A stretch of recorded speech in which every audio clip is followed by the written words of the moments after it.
देखो last class में हमने देखा था प्योरली इंडक्टिव सर्किट, ठीक है, और उसमें हमने क्या देखा था कि उसमें देखा था कि अगर उस पर कोई वोल्टेज भी अप्लाई कर रहे हैं, उस पर क्या अप्लाई कर रहे हैं, कोई वोल्टेज भी equal to V m sine omega t apply कर रहे हैं, तो उसमें जो करंट फ्लो करता है वो आई इक्वल टू क्या होगा, I M sine omega t minus 90 degree, minus 90 degree, ठीक है। तो इससे, और जहाँ पे आई एम का वैल्यू क्या होगा, आई एम इक्वल टू होगा V M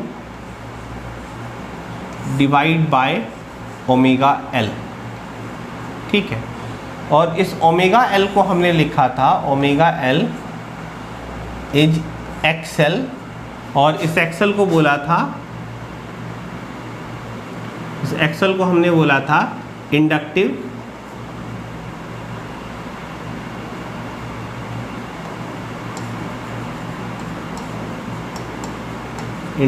reactance.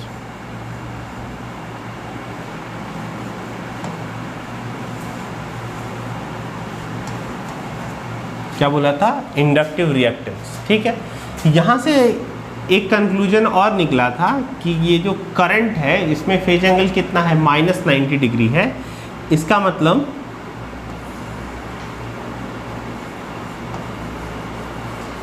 Current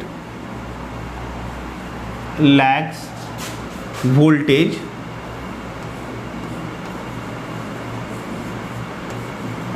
by an angle 90 degree, ठीक है। इसका अगर हम फेजर डायग्राम बनाते हैं, क्या बनाते हैं, फेजर डायग्राम अगर बनाते हैं तो ये हमारा रेफरेंस हो गया, क्या हो गया, ये रेफरेंस हो गया। और रेफरेंस पे क्या होगा, वोल्टेज होगा या करंट होगा। देखो वोल्टेज में यहाँ पे फेज एंगल क्या है, प्लस 0 डिग्री है ना, तो वोल्टेज हमारा क्या इस रेफरेंस के साथ होगा, इस रेफरेंस के साथ ही हमारा क्या होगा, वोल्टेज होगा। और करंट जो है वो 90 डिग्री उसमें माइनस है, माइनस 90 डिग्री का मतलब रेफरेंस से नीचे, दिस इज आई, ठीक है। ये एंगल क्या है, 90 डिग्री, ठीक। अच्छा, अब इसका वेव फॉर्म अगर हम बनाते हैं तो वेव फॉर्म कैसा बनेगा, वेव फॉर्म अगर बनाते हैं तो कैसा बनेगा, देखो तो वेव फॉर्म अगर हम बनाएंगे, इधर क्या है, वोल्टेज भी है और यहीं पे हमारा करंट भी है। तो पहले वोल्टेज का वेव फॉर्म बनाते हैं। वोल्टेज t इक्वल टू 0 पे क्या है, 0 होगा, है ना, फेज एंगल 0 है, तो ये यहीं से शुरू होगा,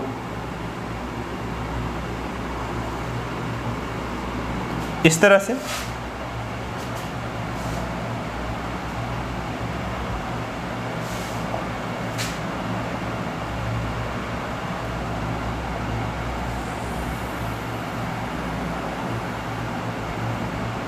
इस तरह से शुरू होगा, ठीक है। आगे अगर ले जाना चाहते हैं तो ये आगे और चला जाएगा, ठीक है, इस तरह से। ये क्या है, t/2, ये t, ये 3t/2, इस तरह से। अगर एंगल के टर्म में लिखना चाहते हैं तो ये पाई, ये 2 पाई, ये 3 पाई, इस तरह से होगा,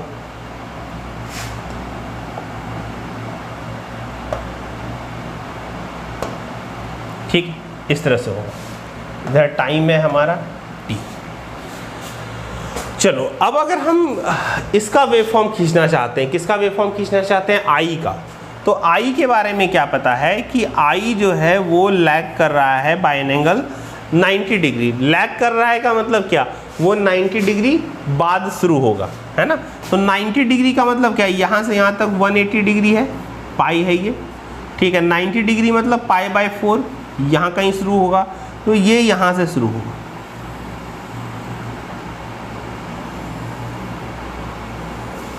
तो ये जो थिक लाइन हमने ड्रॉ किया है ना, ये जो थिक लाइन ड्रॉ किया है, ये हमारा क्या है, ये हमारा I है, I M, और ये जो थिन लाइन ड्रॉ किया है ये क्या है हमारा, ये है हमारा Vm, ठीक है, ये क्या है हमारा Vm, ये हमारा Im है और ये हमारा Vm, ठीक है। तो ये दो कर्व हैं जो हमने बनाए हैं, किसके लिए बनाए हैं जी, तो ये कर्व हमने बनाए हैं एक तो वोल्टेज के लिए और दूसरा किसके लिए, करंट के लिए, ठीक है। अब देखो पावर क्या होता है ना, पावर क्या होता है, पावर P इक्वल टू होता है, अगर इंस्टेंटेनियस पावर की बात करें तो P इक्वल टू होता है instantaneous voltage V into instantaneous current I, है ना। तो अगर हम इस समय पावर की बात करें, इस जगह पे पावर की बात करें तो इस जगह पे पावर क्या होगा, V का वैल्यू क्या है 0 है और I का वैल्यू क्या है, I का वैल्यू माइनस ऑफ I है, माइनस Im है ना। तो इस दोनों का प्रोडक्ट करेंगे तो क्या होगा 0, 0 इंटू Im इक्वल टू 0, ठीक है।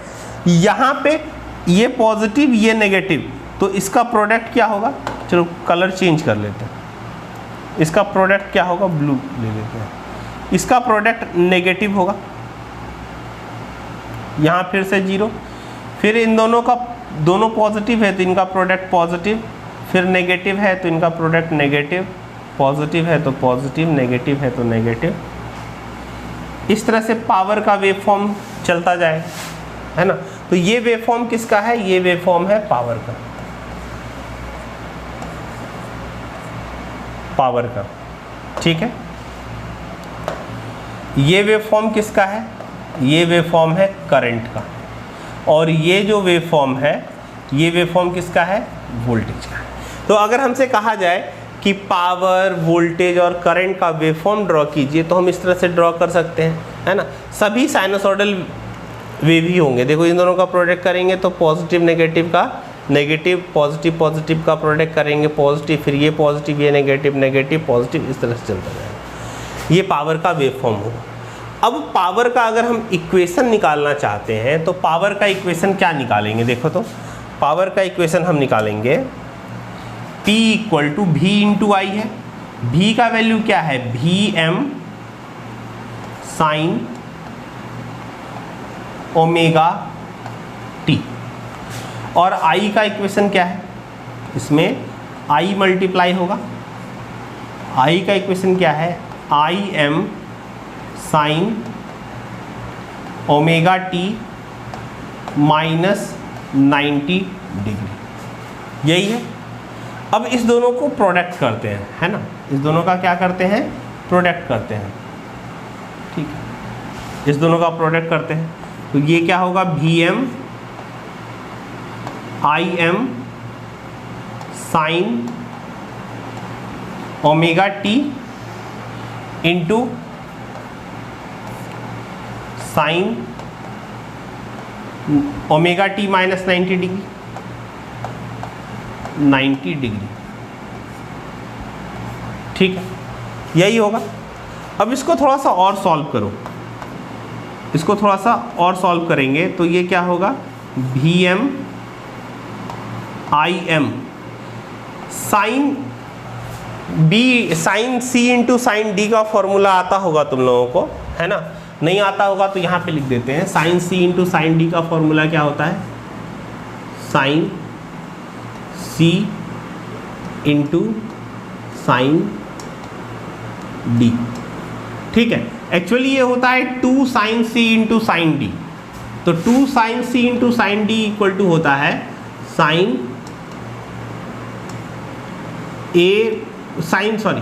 Sine C minus D minus sine C plus D, ये फॉर्मूला होता है, ठीक है। लेकिन कब, जब यहाँ पे क्या हो 2 हो, लेकिन यहाँ पे क्या है 2 नहीं है, तो 2 नहीं है तो यहाँ डिवाइड में क्या हो जाएगा 2 हो जाएगा, ठीक है। तो यहाँ पे भी क्या है sine C into sine D है तो Vm Im बाई 2, ठीक है। और क्या लिखे, और लिखते हैं यही, थोड़ा सा इधर इसको सॉल्व करते हैं, चलो इधर सॉल्व करते हैं आगे, ठीक है। यहाँ पे बस ज़्यादा ही है, P इक्वल टू इधर सॉल्व करते हैं। ये सब समझ गए होंगे, इसको हटा दे रहे हैं।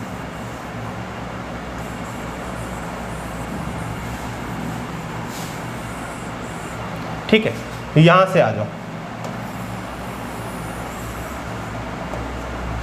यहाँ आ जाओ, ठीक है। क्या लिख रहे हैं? P instantaneous power P equal to Vm Im divide by 2, ठीक है, साइन C। ये फॉर्मूला यहाँ पे कॉस होता है, एक मिनट,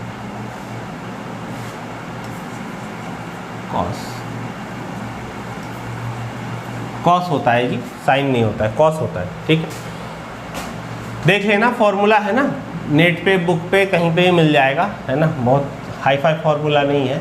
तो cos C minus D, C क्या है देखो तो, C है हमारा ओमेगा टी और माइनस ओमेगा टी माइनस 90, तो क्या हो जाएगा, ओमेगा टी कैंसिल, क्या हो जाएगा, साइन 90 डिग्री, ठीक है। या सॉल्व करके लिख दें, चलो लिख देते हैं सॉल्व करके। क्या लिखें,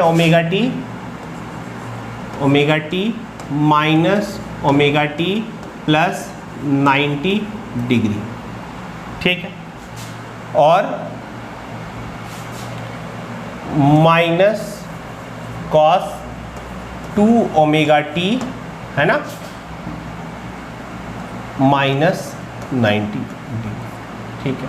और इसको क्या लिख सकते हैं, देखो ये कैंसिल, साइन 90 इज 1, ठीक है, तो ये क्या हो गया, Vm साइन 90 इज 0, है ना, Vm Im by 2 into 0 minus Vm Im by 2 और cos 2 ओमेगा टी,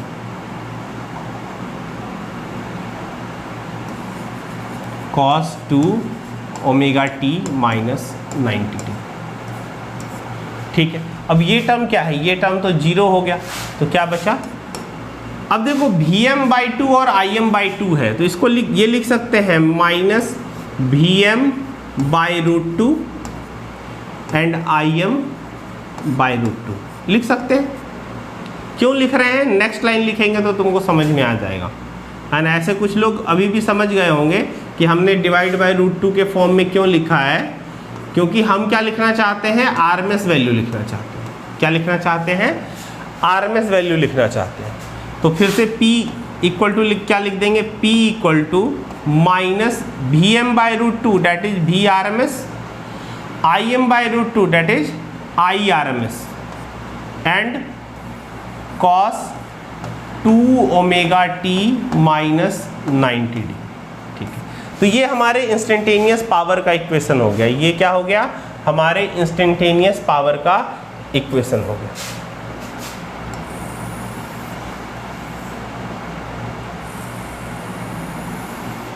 ये हमारे इंस्टेंटेनियस पावर का इक्वेशन हो गया, ठीक है। अगर हम एवरेज पावर निकालना चाहते हैं, क्या निकालना चाहते हैं, इंस्टेंटेनियस पावर का इक्वेशन हो गया, और वो इक्वेशन कैसा आ रहा है, देखो ऐसा आ रहा है, वो इक्वेशन कैसा आ रहा है, कुछ इस तरह से आ रहा है, ठीक है।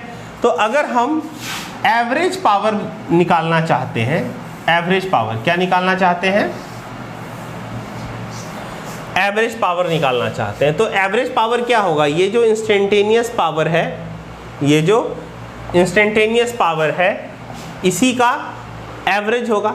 तो P average, average power P equal to average of instantaneous power, है ना, ये साइन किसका है, एवरेज का है ना, तो एवरेज ऑफ दिस लेंगे। तो एवरेज ऑफ दिस क्या है, किसी भी साइनोसॉइडल वेव का, है ना, जो सिमेट्रिकल है, ठीक है, साइन वेव का average power for a long time period क्या होगा, 0 होगा। क्यों 0 होगा, ये टर्म पॉजिटिव, ये नेगेटिव, ये पॉजिटिव, ये नेगेटिव, तो इसको इसके साथ जोड़ेंगे तो आपस में क्या हो जाएगा, कैंसिल हो जाएगा। तो कोई भी प्योर साइन वेव है तो उसका average over a long time period वो हमको क्या मिलेगा, 0 मिलेगा। क्यों? क्योंकि इसका लॉन्ग टाइम पीरियड में, इस साइनसोइडल वेव का लॉन्ग टाइम पीरियड में एवरेज का वैल्यू क्या होगा, 0 होगा। तो यहाँ पे क्या होगा, v into I and average of किसका, cos 2 omega t minus 90 degree, इसका एवरेज। ठीक है, अब इसका एवरेज क्या होगा, ये साइनसोइडल इक्वेशन है तो इसका एवरेज क्या होगा जी, 0 होगा। ठीक है, तो हमारे पास P एवरेज इक्वल टू क्या मिल गया, P average equal to average of instantaneous power and that is equal to 0। ये जो स्टेटमेंट है, ये स्टेटमेंट क्या, इसका कंक्लूजन क्या निकला, इसका कंक्लूजन यही निकला कि जो हमारा इंडक्टर है, प्योर इंडक्टर, ये डिस्कस कर रहे थे इस क्लास में, जो प्योर इंडक्टर है उसमें कोई भी पावर कंज्यूम नहीं होगा। तो power consumed by pure inductor is 0।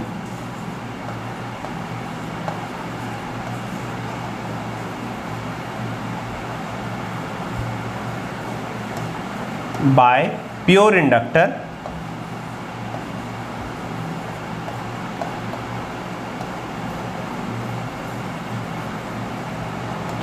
Is 0। Inductor कोई भी पावर कंज्यूम नहीं करता है। ठीक है, ये हो गया। चलो, तो ये प्योर इंडक्टिव सर्किट यहाँ पे खत्म होता है। ठीक है, नेक्स्ट क्लास में हम